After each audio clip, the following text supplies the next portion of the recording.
আমি মনে করি যে ভাই চলে আসেন, যে কোনো একটা দেশে চলে আসেন। কথাই ছিল না থাকবো না, আর বলতে পারে দেখবো আবার জগৎটাকে। বাংলাদেশে ভাই বর্তমান চাকরি জব টবের বাজারে কি অবস্থা, এটা তো আপনারা দেশে আছেন, এটা বুঝতেছেন।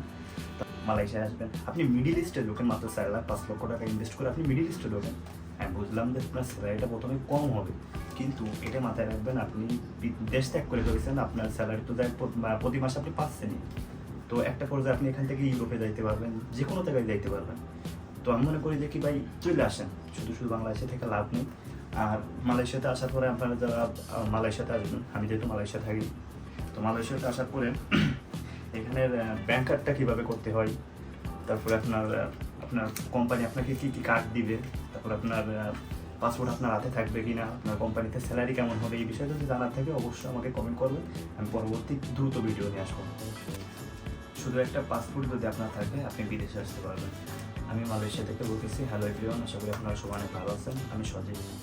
তো আপনার কাছে যদি একটা পাসপোর্ট থাকে, পাসপোর্ট বানাইতে কী কী লাগে, বিদেশে আসতে কী কী লাগে, এগুলো সম্পূর্ণ আমি এই ভিডিওতে বলবো। তো প্রথমত আমি মালয়েশিয়াতে যেহেতু থাকি, তো মালয়েশিয়াতে আমার প্রসেসিংটা কীভাবে হয়েছে আমি সেটা আপনাদের জানানোর চেষ্টা করবো অবশ্যই। সর্বপ্রথম আমি পাসপোর্টটা যখন আমি আসলে বিদেশ আসবো এরকম আমি কখনোই ভাবি নাই। হঠাৎ করে আমি ঢাকাতে একটা জব করতাম, তখন স্যালারি ছিল ওই জায়গা খুবই কম। আমি মনে করি যে আমার এই স্যালারিতে পোষাচ্ছে না, তো আমি দেশ ত্যাগ করে দিই, আমি অন্য কিছু একটা করি। দেশ ত্যাগ করার কথা তখন আমার মাথায় এরকম আসে না, আমি অন্য কিছু একটা করি। তখন হঠাৎ করে আমার মাথায় আমাকে একজন ফোন দিয়ে বললো যে কি এরকম কলিং খুলতেছে, তুমি কি মালয়েশিয়াতে আসবে? তো আমি বললাম যে হ্যাঁ, এটা তো আমার জন্য ভালো একটা সুযোগ, আমি মালয়েশিয়াতে যাবো, তো আমার কাছে পাসপোর্ট নেই, কিছু নেই।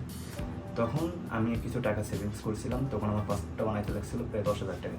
বাংলাদেশে তো বলেনি, ঘুষ দিতে হয় অনেক কিছু। তো পাসপোর্টটা আমি বানানোর পরে আমি সেই দালালকে দিই। দালাল বলতে আমার একটু কাছের লোক ছিল সে, আমি তাকে দিই পাসপোর্টটা। দেওয়ার পরে তাকে আমার অ্যাডভান্স কিছু টাকা দিতে হয়, 1,00,000 টাকা মতন দিই তাকে অ্যাডভান্স। তার সাথে কন্ট্যাক্ট হয়েছিল আমার 3.5 লক্ষ টাকা, কিন্তু দুর্ভাগ্যবশত সে আমার কাছ থেকে 4 লাখ প্লাস নিয়েছে। তো আমি মনে করি যে কি বাংলাদেশে বর্তমান যে পরিমাণ বেকারদের সংখ্যা, তো এটা বাংলাদেশে থেকে আপনি কিছু করতে পারবেন না। আসলে দেখেন, প্রত্যেকটা ক্ষেত্রে আপনাকে ঘুষ দিতে হবে।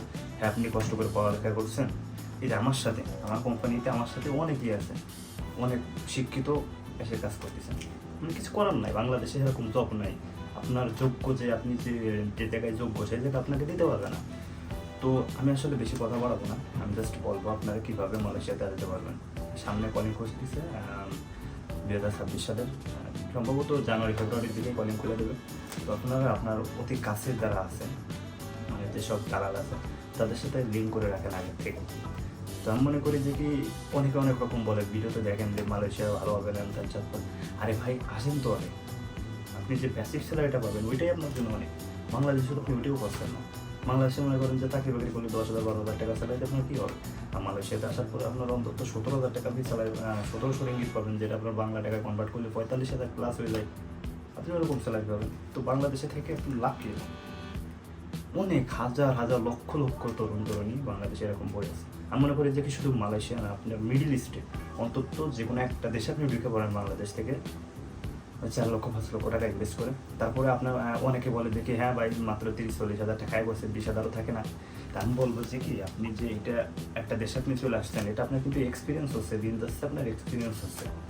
তো এটা একটা পর্যায়ে যে আপনি এখান থেকে ইউরোপেও যেতে পারবেন, এটা আপনার লাখের উপরে ডিপেন্ড করে, আর আপনি কীরকম চেষ্টা করতেছেন এটার উপরে ডিপেন্ড করে।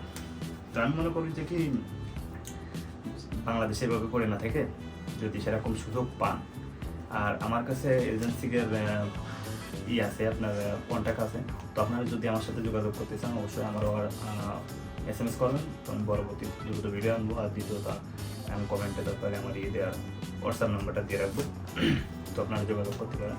আর কলিংটা খুলতেছে এই 26 সালেই।